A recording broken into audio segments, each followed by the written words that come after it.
অনিয়ন্ত্রিত রাগ এটা সওয়াবের কারণ নয়, গুনাহের কারণ। নিয়ন্ত্রণহীন রাগ এটা কিসের কারণ ভাই?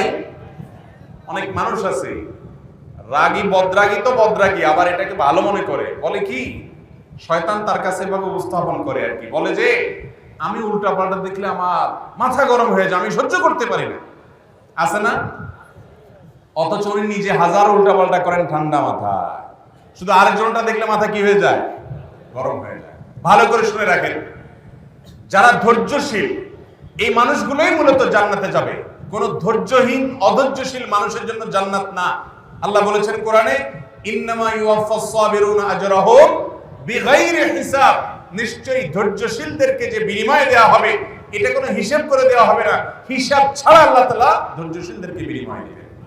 ভাইরা আমার, এই জন্য মুখবিত হতে হলে ধৈর্যশীল হইতে হবে।